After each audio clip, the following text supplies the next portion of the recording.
Okay, so here you'll see that part from the presentation. We have a half of a hair dryer, and what's interesting about this is it lies on a flat plane. This particular part is going to be used for a thermoform core, which it's going to heated plastic is going to be vacuumed down on top of this. So what you want in this particular part that's not shown in the part model is a fillet around this edge, and you can do that using the 3-axis operations and a corner radius mill. I'll show you how to do that. Now, why do we have these curves? As we mentioned in the presentation, we want the tool to come all the way down to the bottom. So we need to select a curve that's offset out from the perimeter of the part. So this red curve is 1/8 of an inch. That's exactly the fillet that we want at the bottom.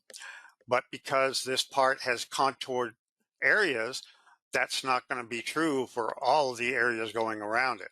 So we have a little bit larger offset, which is about 0.13 or 1.5, a little bit larger than 1/8 of an inch. And then we have another one at 1/4 of an inch. So let's go ahead and see if we can get through this. So we're going to do a horizontal roughing, and we're not going to select anything. So when you don't select anything, it calculates the difference between the stock model and the part model. So it's going to calculate where it's going to need to cut. So for the tool, we'll go ahead and use a corner radius mill. Now I'll show you that tool in just a second and explain why I'm going to use that. And we'll go ahead and skip over to the cut perimeter tab. We got in 3-axis, you have an in tolerance and out tolerance. So that just determines which side, it allows it to deviate, on that stock around that contoured part by certain dimensions. And we're going to leave 25 thousandths of stock. We're going to use an offset cut pattern. We're going to start on the outside. We're going to have a step over of 25% of the tool. And let's go ahead and for the core facing, we'll leave that at island offsets. And for the cut levels, we're going to leave it at 50% of the tool diameter for each cut level. And we're going to do a clear flat. So we're going to put a tool path right on the bottom of this surface. For the engage and retract, we'll leave it at a helix. And advanced cut parameters, we have arc fitting. And let's go ahead and generate that real quick.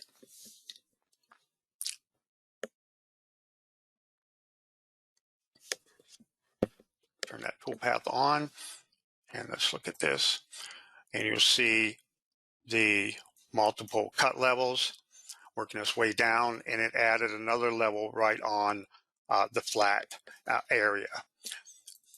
So let's leave it now. I want to show you something I want to show you that tool real quick.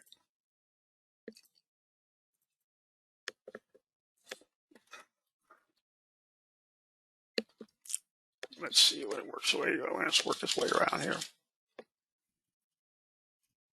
Okay.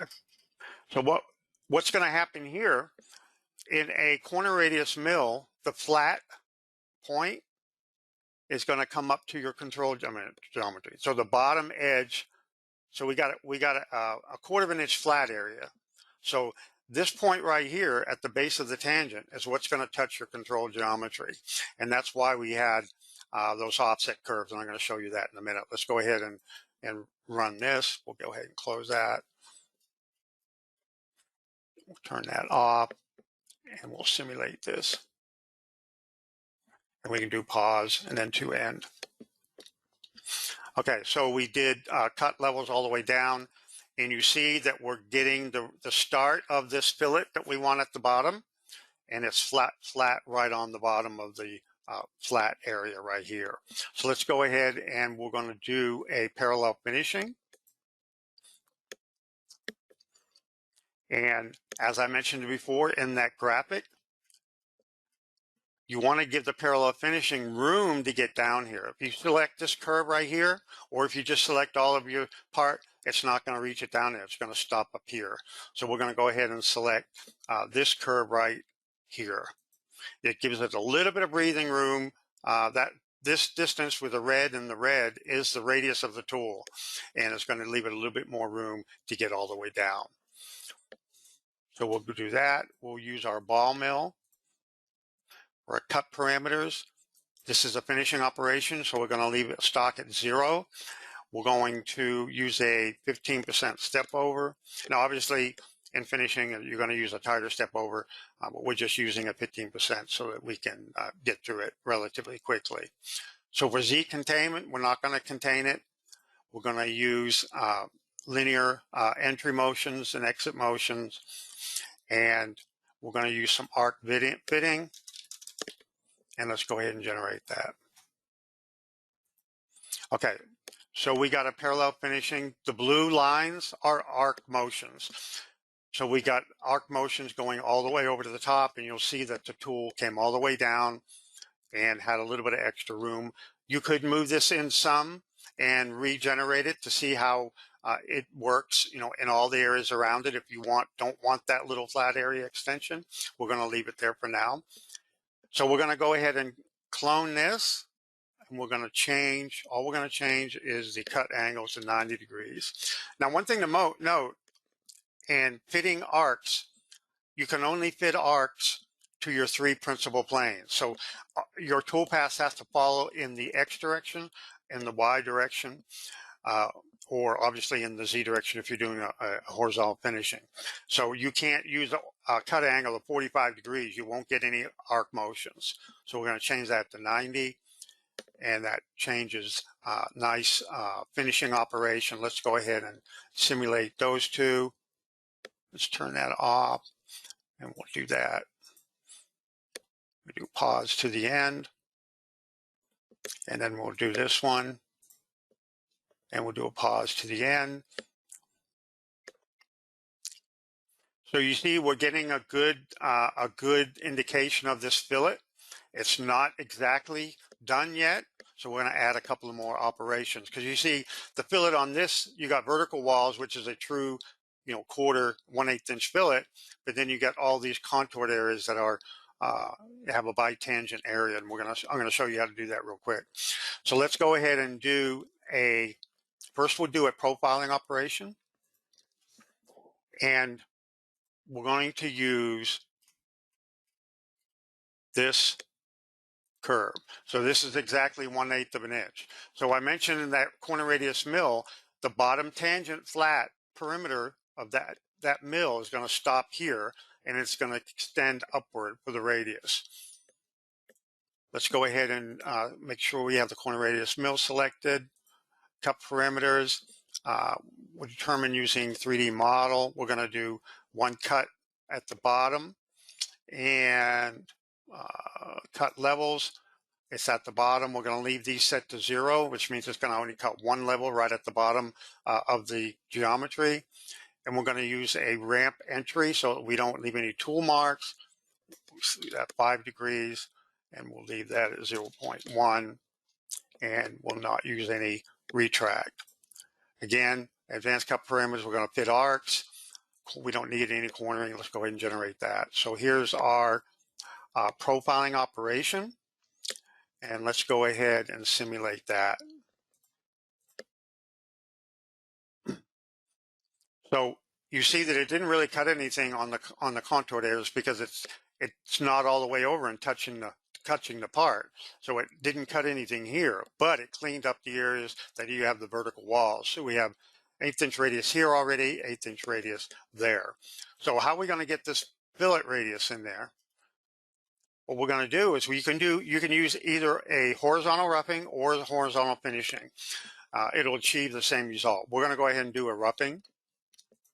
So we'll do a horizontal roughing, and this time we're going to use this larger offset here. We don't want these areas out here to get involved.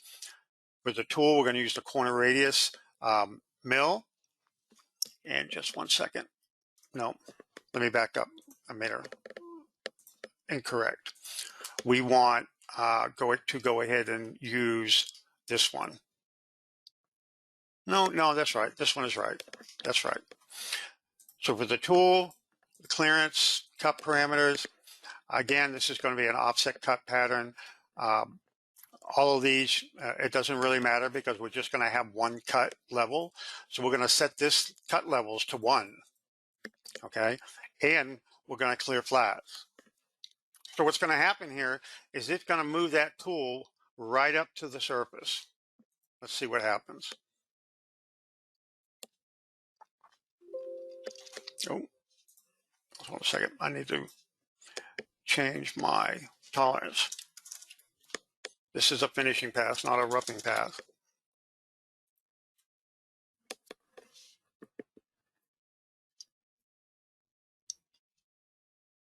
And again, if you have any questions, Joe will be done in just one moment. Let this calculate.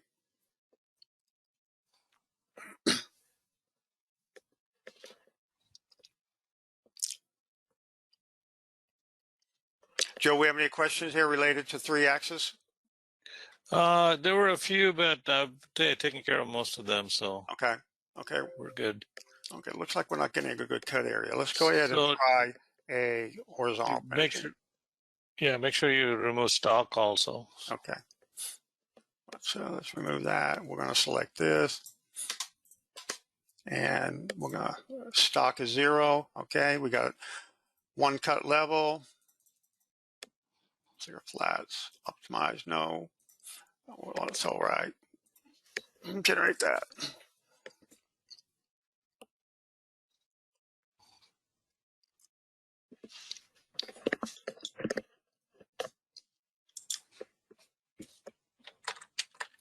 Okay, here we go. So what you see is we have a cut level in the bitangent areas. And let's do a, so you see that we have one cut level going around cleaning up this fillet.